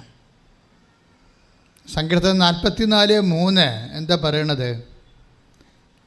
അവരെ നാട് പിടിച്ചടക്കിയത് വാളുകൊണ്ടല്ലെന്ന്. ഭയങ്കര വചനമാണ്. ഞാൻ വെളുപ്പിനെ 3 മണിക്ക് എഴുന്നേറ്റപ്പോൾ ആ സമയത്തുള്ള പ്രാർത്ഥന കിട്ടിയ വചനങ്ങളാണ് ഈ പറഞ്ഞുകൊണ്ടിരിക്കണതൊക്കെ. അതായത് അവരെ നാട് പിടിച്ചടക്കിയത് വാളുകൊണ്ടല്ല. പിന്നെ എന്താണെന്ന് സങ്കീർത്തനം പറയുന്നുണ്ട്. സങ്കീർത്തനം 44:3 വായിച്ചോളൂ. വാളുകൊണ്ടല്ല അവർ നാട് പിടിച്ചടക്കിയത്, കരമ്പലം കൊണ്ടല്ല അവർ വിജയം വരിച്ചത്. എന്ന് പറഞ്ഞ വാളുകൊണ്ടല്ല അവർ നാട് പിടിച്ചടക്കിയത്, കരബലം കൊണ്ടല്ല അവർ വിജയം വരിച്ചത്. പിന്നെ എന്തുകൊണ്ടാണ് സങ്കീർത്തനം പറയുന്നുണ്ട്? പറഞ്ഞോളൂ, വായിച്ചോളൂ താഴേക്ക്. അവിടുത്തെ വലത് കൈയും ഭുജവും മുഖപ്രകാശവും കൊണ്ടത്രേ അങ്ങ് അവരിൽ പ്രസാദിച്ചു. കണ്ടോ? അവർ നാട് പിടിച്ചടക്കിയത് എങ്ങനെയാണ്? നാട് പിടിച്ചടക്കുകയോ പരീക്ഷ ജയിക്കുകയോ അല്ലെങ്കിൽ വസ്തു ലേലത്തിൽ പിടിക്കുകയോ കേസ് ജയിക്കുകയോ അല്ലെങ്കിൽ വിവാഹം കഴിക്കുകയോ മക്കൾ ജനിക്കുകയോ ചെയ്യുന്നതിന് 2 ഫോർമാറ്റ് ഉപയോഗിക്കാം.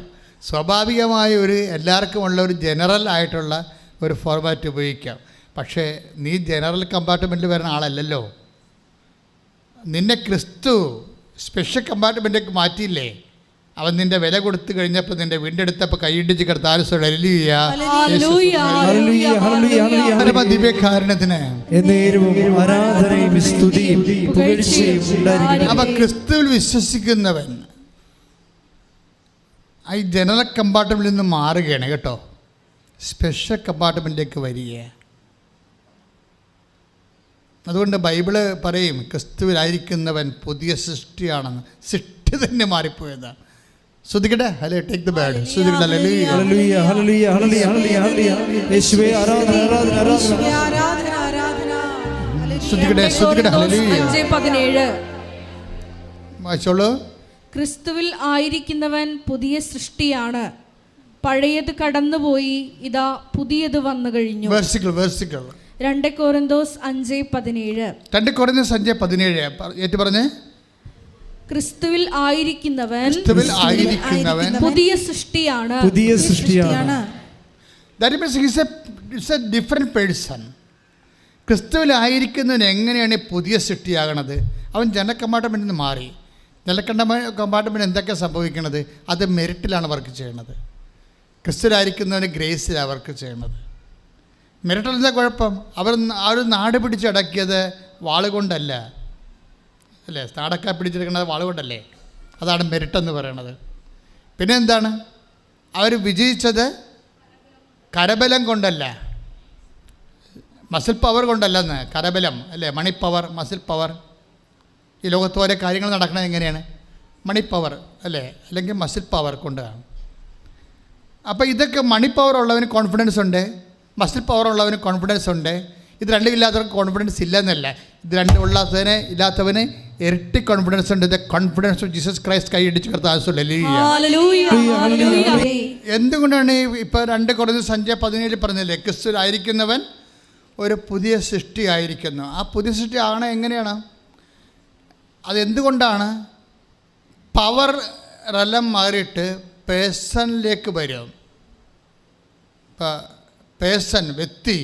ഉടമ്പടിയുടെ ഏറ്റവും വലിയ വാഗ്ദാനം എന്താണ്? I will come with you wherever you go. നീ എവിടെ പോയാലും നിൻ്റെ കൂടെ ഞാനുണ്ടാകും. 33:14 പുറപ്പാടിൻ്റെ പുസ്തകം. ശ്രുതികട ഹല്ലേലൂയ.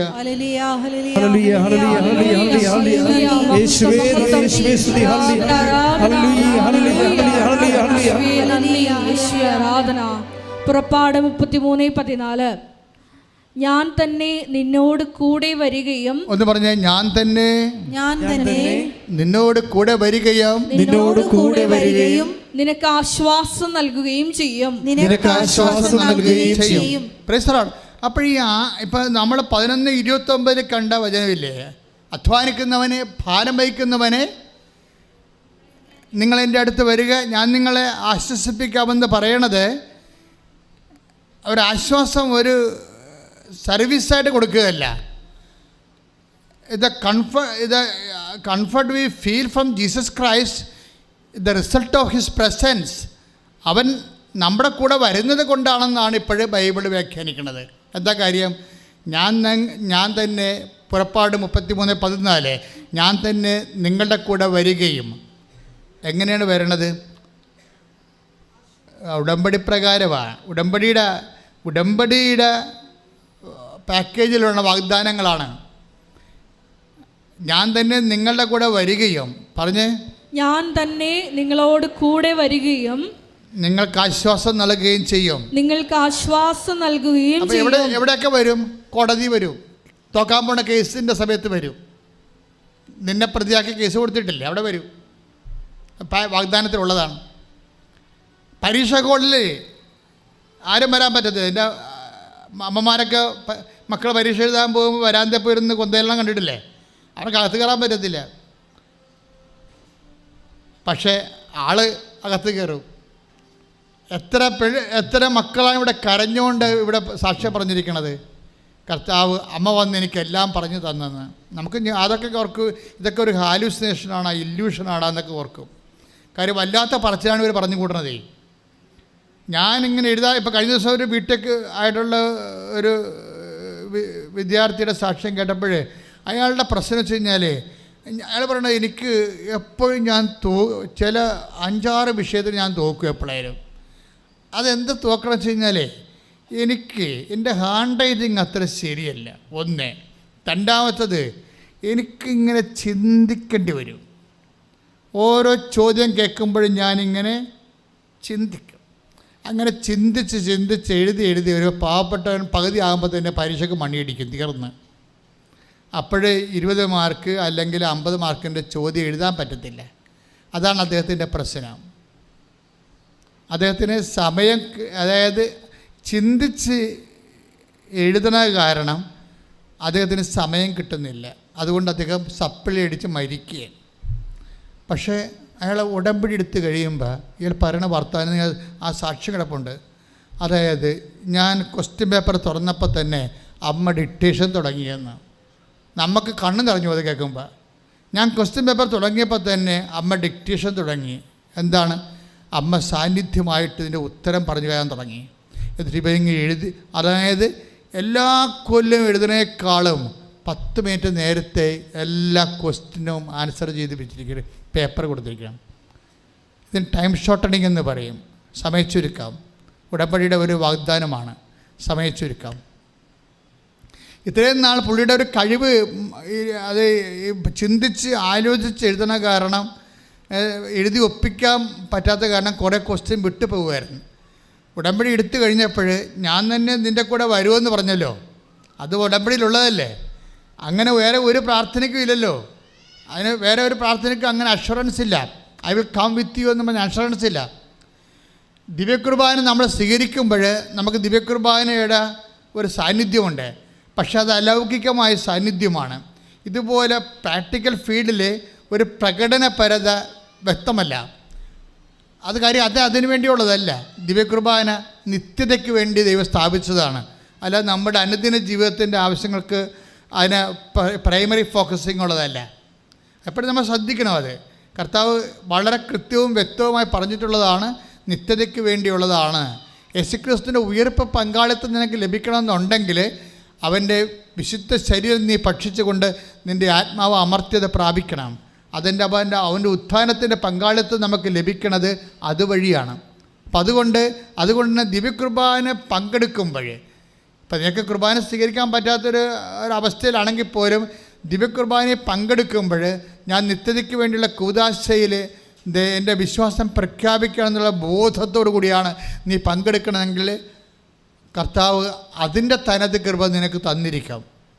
പക്ഷേ എപ്പോഴും നമ്മൾ ശ്രദ്ധിക്കുന്നത്, ദിവ്യകുർബാന എന്ന് പറയുമ്പോൾ അത് മനുഷ്യന്മാർ ചില സമയത്ത് അത് നിത്യതയെ അങ്ങ് മറന്നു കളഞ്ഞിട്ട് അനുദിന ജീവിതത്തിൻ്റെ എല്ലാ വിഷയങ്ങളും കൊണ്ടുവന്ന് കുർബാനയെ ഡംപ് ചെയ്യും. അപ്പോൾ കുർബാനയുടെ ഉദ്ദേശം മാറിപ്പോകും, അല്ലേ? കുർബാനയുടെ ദൈവിക ലക്ഷ്യം അട്ടിമറിക്കപ്പെടും. അത് പിശാചികളാണെന്ന് നമുക്കറിയത്തില്ല. ദൈവിക ലക്ഷ്യമുണ്ടല്ലോ, ഓരോ കാര്യങ്ങൾക്കും ഓരോ ലക്ഷ്യമില്ലേ. അൾത്താരയിൽ കുർബാന അർപ്പിക്കുന്ന ബലിപീഠമാണിത്. ഈ ബലിപീഠത്തെ കൊണ്ടുവന്ന് ഞാൻ ചോറ് തിന്നാനുള്ള അവസ്ഥ എന്തായിരിക്കും? It is very simple. ഇത് ബലിപീഠമാണിത്, അല്ലേ? ഇത് കർത്താവിൻ്റെ കുർബാന അർപ്പിക്കാൻ മാത്രമേ ബലിപീഠം ഉപയോഗിക്കത്തുള്ളൂ. അതായത് അങ്ങനെ വരുമ്പോൾ ഈ ബലിപീഠത്തെ കൊണ്ടുവന്നിട്ട് ഞാൻ പുട്ടും കാപ്പിയും കഴിച്ചാലുള്ള അവസ്ഥ എന്തായിരിക്കും? ഏതാണ്ട് ഇതുപോലെയാണ് പരിശുദ്ധ കുർബാന അർപ്പിക്കുമ്പോൾ നമ്മുടെ ജീവിതത്തിൻ്റെ പ്രാഥമികമായ ആവശ്യങ്ങൾ, ശാരീരികമായ ആവശ്യങ്ങൾ മാത്രം പറയുമ്പോൾ ഉണ്ടാകുന്ന ഒരു വ്യത്യാസം. കാര്യം അതിനുവേണ്ടി അല്ലല്ലോ സ്ഥാപിച്ചത്. അതൊക്കെ ഈശോ പറഞ്ഞത് അതൊക്കെ ചേർത്ത് നൽകുമെന്നല്ലേ പറഞ്ഞത്? അതൊക്കെ ചേർത്ത് നൽകും. പിന്നെന്ത് ചെയ്യണം? നീ ആദ്യം ദൈവരാജ്യത്തെയും അതിൻ്റെ നീതിയെയും കുറിച്ച് അന്വേഷിക്കണം. അപ്പോൾ ദൈവരാജ്യത്തിൻ്റെ നീതി, ആ ദൈവരാജ്യം നിലവിൽ വരാൻ വേണ്ടിയുള്ള നീതിപ്രവർത്തനങ്ങൾ, അതിൻ്റെ അകത്ത് കാരുണ്യപ്രവൃത്തികളെല്ലാം ഉണ്ട്. അതിൻ്റെ അകത്ത് അവകാശ പോരാട്ടങ്ങൾ വരെയുണ്ട്. ഇപ്പോൾ ഇന്ന് വിഴിഞ്ഞത്തിൻ്റെ 100-ാം ദിവസമാണ്. ഇപ്പോൾ ഞങ്ങൾക്ക് ഈ കാലത്ത് വളരെ ജാഗ്രതയുള്ളവരാണ്. ഒരു ജനവിഭാഗം മുഴുവനും കടലോരത്ത് അമ്മയും കുഞ്ഞും ഭർത്താവും ഭാര്യയും അയങ്ങളമാരും എല്ലാം കൂടി ഒറ്റ മുറിയിൽ താമസിച്ചിട്ട് 4 വർഷമായി. അപ്പം അങ്ങനെയുള്ള ഒരു സമയം അവർക്ക് സ്വന്തമായിട്ട് വീട് സ്ഥലവും ഉണ്ടായിരുന്നവരാണ്. അശാസ്ത്രീയമായ വികസനത്തിൻ്റെ പേരിൽ കടൽ കയറി അതെല്ലാം നശിപ്പിച്ചിട്ട് അവരെ റീസ്റ്റേറ്റ് ചെയ്യാൻ ഗവൺമെൻറ് പറ്റണില്ല എന്നുണ്ടെങ്കിൽ നമ്മൾ റീസ്റ്റേറ്റ് ചെയ്യാൻ പറ്റിയ സംവിധാനങ്ങളെക്കുറിച്ച് ഗവൺമെൻറ് സമ്മർദ്ദം ചെലുത്താൻ ആവശ്യമായ അവകാശ പോരാട്ടങ്ങൾ, അനീതിക്ക് വേണ്ടി നീതിക്ക് വേണ്ടി വിശക്കാൻ പറഞ്ഞ, നീതിക്ക് വേണ്ടി കരയാൻ പറഞ്ഞ കർത്താവിൻ്റെ വചനത്തിന് കൊടുക്കുന്ന മാംസധാരണങ്ങളാണ് അവകാശ പോരാട്ട സമരങ്ങൾ. കൈയിടിച്ച് കർത്താവ്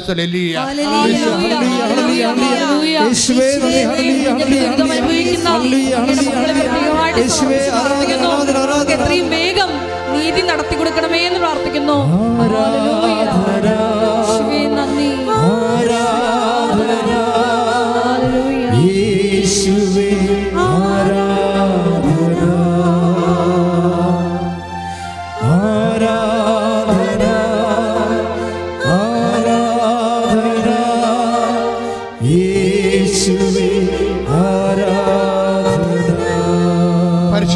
പരമദിവ്യകാരുണ്യത്തിന് എന്നേരവും ആരാധനയും സ്തുതിയും പുകഴ്ചയും ഉണ്ടായിരിക്കട്ടെ. പരിശുദ്ധ പരമദിവ്യകാരുണ്യത്തിന് എന്നേരവും ആരാധനയും സ്തുതിയും പുകഴ്ചയും ഉണ്ടായിരിക്കട്ടെ. അപ്പോൾ അന്വേഷിക്കാൻ കഴിയുന്ന ഇപ്പോൾ തന്നെ അവിടുത്തെ അന്വേഷിക്കുവിൻ. Take the word of God. അതായത് ഇപ്പം എൻ്റെ മനസ്സിൽ ഈശോ തന്നൊരു വചനമാണിത്. അതായത് കർത്താവ് അടുത്തെത്തിയിരിക്കുന്നു. അവിടുത്തെ അന്വേഷിക്കാൻ കഴിയുന്ന ഇപ്പോൾ തന്നെ അവിടുത്തെ അന്വേഷിക്കുവിൻ. ഉടമ്പടി എന്ന് പറയണത് അതിൻ്റെ അൾട്ടിമേറ്റ് റിസൾട്ട് പ്രസൻസ് ഓഫ് ഗോഡാണ്, ദൈവത്തിൻ്റെ സാന്നിധ്യമാണ്. ഉടമ്പടി അതെടുത്ത വ്യക്തികൾ ശരിക്കും ദൈവത്തിൻ്റെ സാന്നിധ്യം ഉറപ്പ് വരുത്തുന്ന, അല്ലെങ്കിൽ സാന്നിധ്യത്തിന് വേണ്ടി കൊതിയോടെ കാത്തിരിക്കാൻ നമ്മൾക്ക് ഉറപ്പ് നൽകുന്ന ഒരു പ്രാർത്ഥനയാണ്. കാര്യം നമ്മളെപ്പോഴും ചിന്തിക്കണ ദൈവത്തിൻ്റെ അനുഗ്രഹങ്ങൾ മതി, ദൈവം കൂടെ വരണ്ട എന്നാണ് ചിന്തിക്കുന്നത്. പക്ഷെ ചില കാര്യങ്ങൾക്ക് ദൈവത്തിൻ്റെ അനുഗ്രഹങ്ങൾ പോരാണ്ട് വരും. എന്താ കാര്യം? നമ്മുടെ മെരിറ്റുകൾ അസ്തമിക്കുന്നിടത്ത് വെച്ച് ഗ്രേസ് വർക്ക് ചെയ്യത്തുള്ളൂ. എഫേസ്യസ് 2:8 പറയാം, not by merit but by grace. അപ്പോൾ നമ്മളുടെ മെരിറ്റുകൾ അസ്തമിക്കുന്ന സ്ഥലമുണ്ട്, നമ്മുടെ യോഗ്യതകൾ അസ്തമിക്കുന്ന സ്ഥലമുണ്ട്. ആ യോഗ്യതകൾ അസ്തമിക്കുന്ന സ്ഥലത്ത് പിന്നെന്താ വർക്ക് ചെയ്യാൻ സാധ്യതയുള്ളത്? ഗ്രേസാണ് വർക്ക് ചെയ്യണത്, കൃപയാണ് വർക്ക് ചെയ്യണത്. യെശയ്യാ 55:6. യെശയ്യാ 55:6. കർത്താവിനെ കണ്ടെത്താൻ കഴിയുന്ന, പറഞ്ഞ കർത്താവിനെ കണ്ടെത്താൻ കഴിയുന്ന, കർത്താവിനെ കണ്ടെത്താൻ കഴിയുന്ന ഇപ്പോൾ തന്നെ അവിടുത്തെ അന്വേഷിക്കുവിൻ. അവിടുന്ന് അരികെയുള്ളപ്പോൾ അവിടുത്തെ വിളിക്കുവിൻ. Praise the Lord. അതായത് ഉടമ്പടിയിലുള്ള ഏറ്റവും വലിയ പാക്കേജ് പ്രോമിസ് പ്രസൻസ് ഓഫ് ഗോഡാണ്. അതാണ് കർത്താവിനെ കണ്ടെത്താൻ കഴിയുന്ന ഇപ്പോൾ എന്ന് പറയുന്നത്. ഉടമ്പടി എടുത്ത എല്ലാ വ്യക്തികൾക്കും ഈ അവകാശമുണ്ട്. അപ്പം നിങ്ങളുടെ IELTS അല്ലെങ്കിൽ വസ്തു വിൽപ്പന അല്ലെങ്കിൽ വീട് വെപ്പ് എന്നുള്ള ഒരു കൊച്ചു മിനിമം പ്രോഗ്രാമിൽ നിന്ന് മനസ്സിനെ സ്വതന്ത്രമാക്കണം. അതൊക്കെ ഓട്ടോമാറ്റിക്കായിട്ട് നടക്കും, അതിൻ്റെ അപ്പുറത്ത് നടക്കും. പക്ഷെ നിങ്ങൾ എന്താണ് മനസ്സിൽ വെക്കേണ്ടത്? ഉടമ്പടി പുതുക്കി കൊണ്ടിരിക്കുന്നവർ പ്രത്യേകം ശ്രദ്ധിക്കണം. അവരെ ചെയ്യേണ്ടത് പ്രസൻസ് ഓഫ് ഗോഡിനാണ് കൂടുതൽ പ്രാധാന്യം കൊടുക്കേണ്ടത്.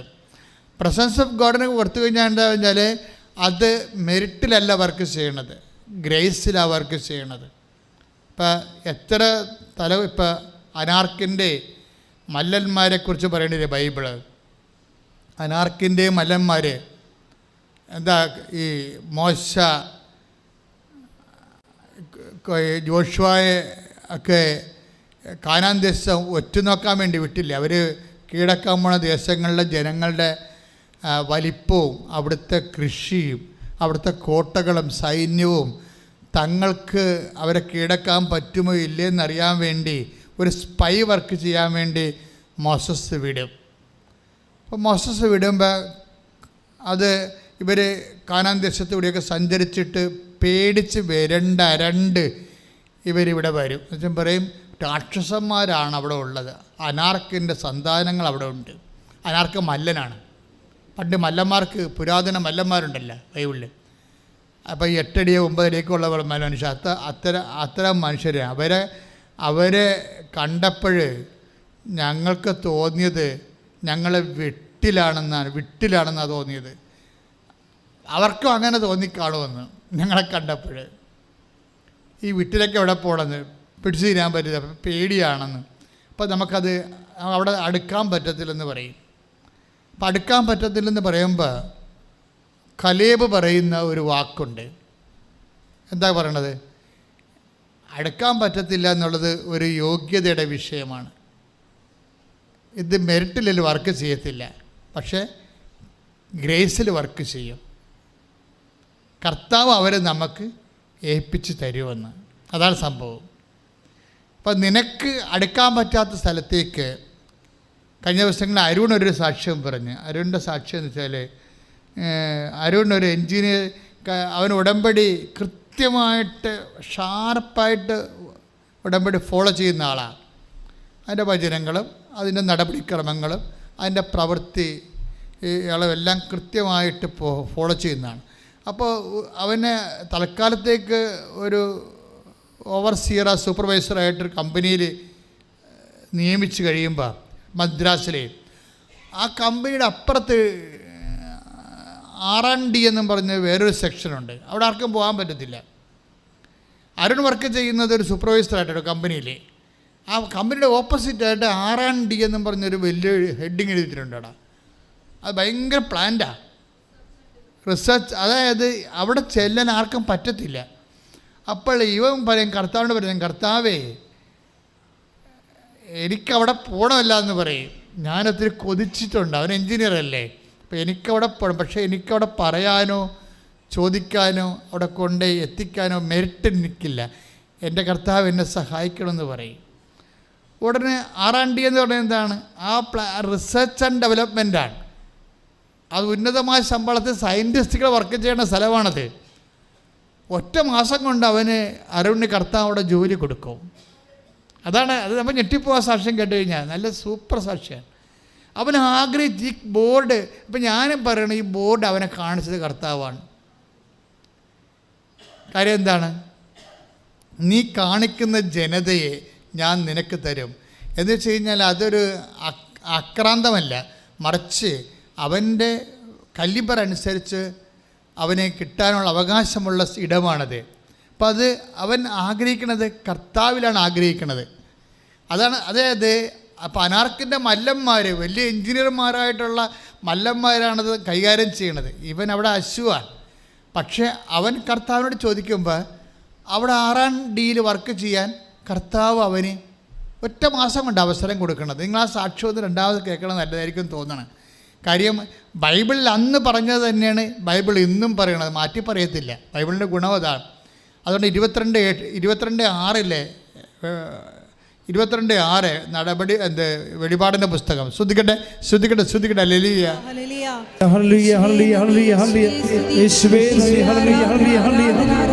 വെളിപാട് 22:6.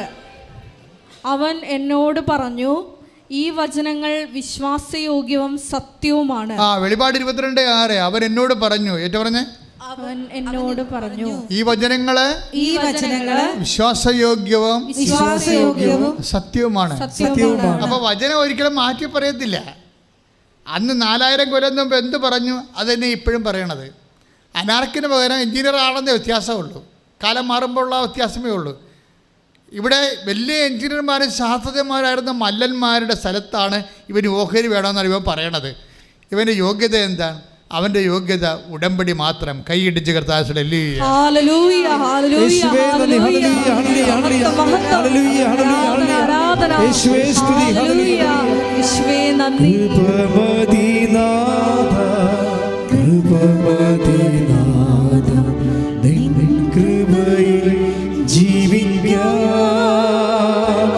എന്നും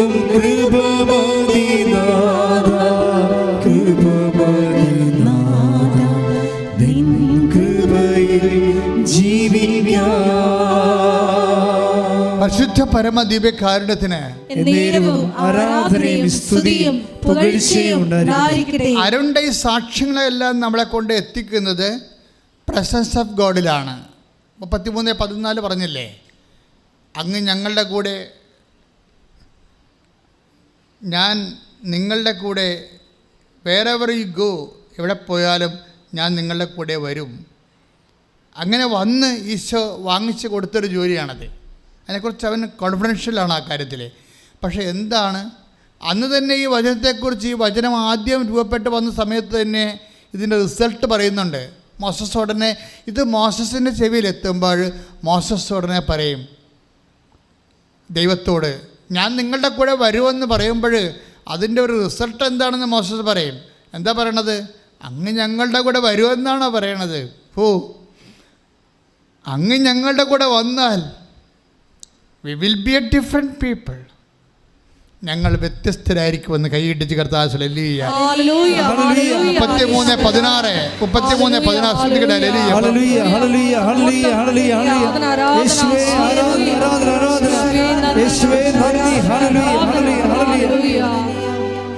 പുറപ്പാട് 33:16. അങ്ങ് ഞങ്ങളോടൊത്ത് യാത്ര ചെയ്യുമെങ്കിൽ, ഏറ്റു പറഞ്ഞ് അങ്ങ് ഞങ്ങളോടൊത്ത് യാത്ര ചെയ്യുമെങ്കിൽ ഞാനും അങ്ങയുടെ ജനവും ഭൂമുഖത്തുള്ള എല്ലാ ജനതകളിൽ നിന്ന് വ്യത്യസ്തരായിരിക്കും.